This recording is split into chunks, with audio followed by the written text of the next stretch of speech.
Hello everyone and welcome to the season finale here in Abu Dhabi PSGL. And yes, we're already at the end. It feels like just a week or two ago we was at the season start. I think it was at Bahrain we even started the season. I can't directly remember, to be honest. Clearly my memory is not that good. But anyway, getting back to the point. Of course, we're in our customary Q1 first new tyre run here as we go through the final apex of the lap. Where can it put us? And we're going to go provisionally P11, what drops down into P13. And today, to be honest, I was feeling very comfortable with my pace, feeling very confident with the pace as well, and as well with the car setup. So going P11 the first run was really far from ideal. I did make a few mistakes on the run, most prominently in the hotel section towards the end of the lap in sector 3. Just went a bit deep on the first apex and that compromised me following on through the rest of the sequence, cost me about a tenth and a half. So I knew there's a lot of lap time to find on this final run in qualifying, and as long as I don't make a big mistake, I should be able to go through into qualification 2 pretty reasonably. So big stop here. You're sort of braking on the outside curb, what makes the car a bit unsettled, a bit squirmish in the braking zone, and can be really easy to over scrub the rear axle in the corner. This is a really interesting corner coming up to start sector 3, as there is a bit of a pothole bump that is completely RNG on the entry. You can see we actually hit it a little bit then, but basically yeah, it's just a bit of RNG that if you get it, you lose upwards of a tenth and a half maybe. If you don't, you can be gaining a tenth, you know. So it's one of those situations that you just have to drive it and hope for the best in these situations. As you can see now, going for the hotel section, a tenth and a half up on my delta comparing to previous laps. So now we should be comfortably through into qualification 2. Nice and easy for the final apex of the lap and run out to the line. Provisional P8, what was very nice, and that is going to be putting us through into Q2. First run of Q2 is on a worn set of tyres actually, as is normal. When you have time, basically, we like just to go out on extra set of worn tyres, just to keep it the flow, keep on pushing, rather than in the garage doing nothing. And we go actually P1 by 2 tenths on the worn set of tyres. That was a very nice lap. You can see now, first new lap, first new tyre run, I should say, in qualification 2 here, as other people have already completed the lap. So we drop down into P8, P9, and as people trickle across the line, we are just dropping down. But of course, that's because we not finished our lap as well as we're coming through. Now you can see 4, almost 5 tenths up on the delta comparing to the old tyre run into the final apex of the lap. That was lovely on the inside there, and across the line P7 with a 0.279. Final run here in Q2, being P8 is pretty unrealistic to expect to go to Q2 for being in this position, so we do have to do a lap again, and it was basically like half a tenth away from like P5, I think. I'm not exactly sure on that number, but roughly around there. Anyway, the gaps were phenomenally close today, so we can only do a good lap here to be getting into Q3. A 0.192 was a very nice for sector 1, especially for my wing levels. Now coming across, opening the DRS, running down the back straight. Of course, as I talked about earlier, looking to maximize this outside curving now, hitting the brake, down the gears, into third gear, nice rotation on the front axle, and now through the second part of the corner, picking up okay traction as well, and you can see we are up on our delta quite convincingly, so this is a very nice lap so far, I should be saying. As we come in to start sector 3, we hit the bump.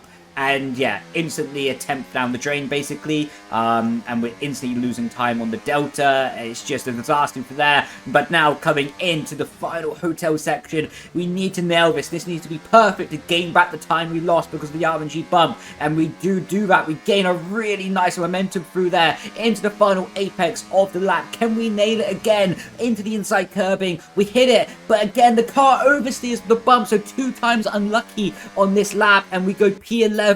And we should have been through into Q3, but woulda, coulda, shoulda. We're not there. We're going to be starting P12 in this race here on the hard compound tires. 5 lights, lights out, and away we go.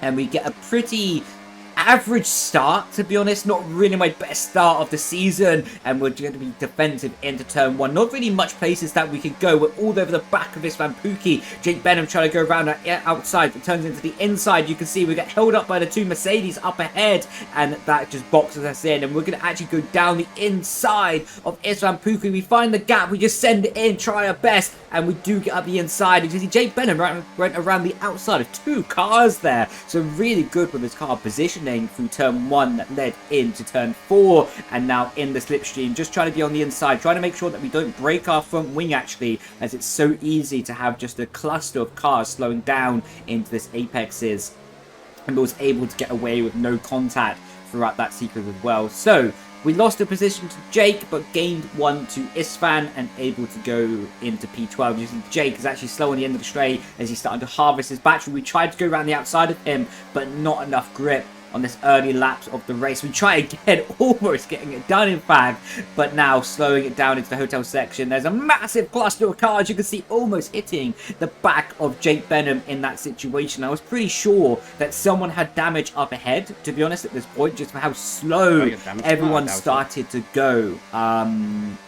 Yeah, really close, really not a nice moment to open up the race. You can see running a little bit wide in the final apex of the first lap, starting lap 2 here, and DRS has now been enabled, and we're going to start to settle into this race. Time management is oh so critical around Abu Dhabi. Lap 4 now, you can see we saved up a bit of battery. Van Pookie behind us, Jake Benham up ahead. You can see we're just watching Van Pookie to make sure he didn't go for a dive, because at this moment in the race, I'm actually quite happy to be saving my tires, to be saving my battery, because I knew the strategy that I was on. I knew the strategy that we could do, so I just wanted to save tires for right now and open up as many opportunities later into the race as possible. Van Pookie is all over the back of us though, and he's going to dive the inside. We leave him the space on the inside. You can see we saw him coming and we gave him the space on the inside, and he cut over the inside curbing as well. DRS now wide open. You can see using a bit of battery to be defensive from Isfan, but he's going to send it down the inside. You see we leave him the gap, we leave him the space on the inside, side by side still, and he's just going to shove us off the track completely.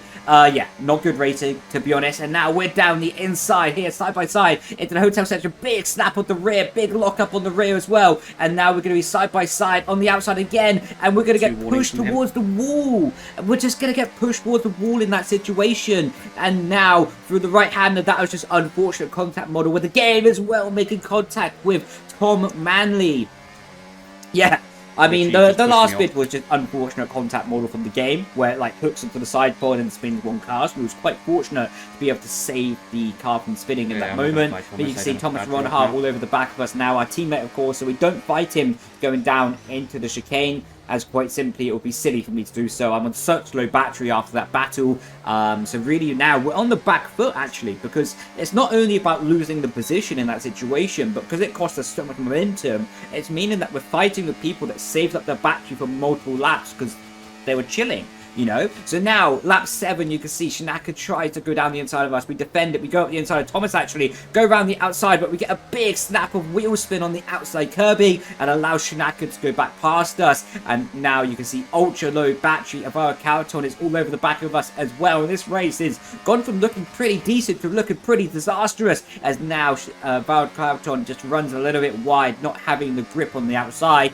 and I think he hit the RNG bump that I talked about in qualifying. Lap 8 here in this race, you can see Cowton is still all over the back of us, still trying to get that move done, and he's going to go up the inside of us. We're going to leave him the space. You can see Yoni Tormina up ahead. We actually tried to go around the outside of Yoni, but nothing going to happen there. But now side by side with Cowton, but able just to retain the position up ahead of him, and we're going to be under attack again down the straight if we're not careful. Fortunately, he started to save battery. Lap 9, you can see typical F124 racing, because every car is so close together, eventually someone outbreaks themselves and hits everyone and makes a domino effect. So yeah, we got like 50% wing damage on the front right, so we tried boxing. You can see we replaced the wing, we did a 7.8 second pit stop, but you can see on lap 16, even with the undercut, we're still 9-10 seconds behind the theoretical race leaders. So yeah, pretty much, to be honest, race over at this point. Trying to push as hard as we can to make up the gap and try just to get into someone's DRS to maybe be dragged along for the remainder of the race, but it's looking pretty dreadful at this point in time, to be honest. So yeah, not ideal at all. So now, as you can see on lap 17, Jake Benham, who we were racing on the opening laps of the race before the contact with Istvan Pukki and everything else that happened, is now like 5-6 laps fresher tyres and 6 seconds ahead of us. So at this point now, it was completely crystal clear that we're not going to get back in the fight. PSGL does not have a safety car enabled, so that even if people crash, there's no chance for a safety car to help us. So yeah, race over. We get a penalty entering the pit lane, what is just a cherry on top, to be honest. So yeah, really unfortunate end to the season. We had a really good season overall, and we're still in the fight to win WOR Championship. But anyway, we ended up to finish the season in not an ideal way, but we do start playing as a team player in this situation. Of course, I couldn't do anything physically in the race to drive or help anything more, so I started to watch the battery levels of other people, so I could feed back the information to Thomas and the team so they can help Thomas on his strategy to get him as high up the grid as possible, and then know what cars to race or what cars can battle or not fight with him due to certain battery levels. So with that being said, I'm going to end the video here so you don't have to sit through and just watch me talking about battery levels for like the next 11 laps of the race, because I respect your time and I don't want to waste your time for content that isn't really relevant. So anyway, thank you so much for watching, and yeah, WOR will be live streamed of course on the Monday night, and the highlights will be coming out fairly soon after that, and we're going to be returning to more general footage as league racing is now over and ahead of F1 esports. So thank you so much for watching, and I'll catch you in the next video. Ciao ciao, bye bye.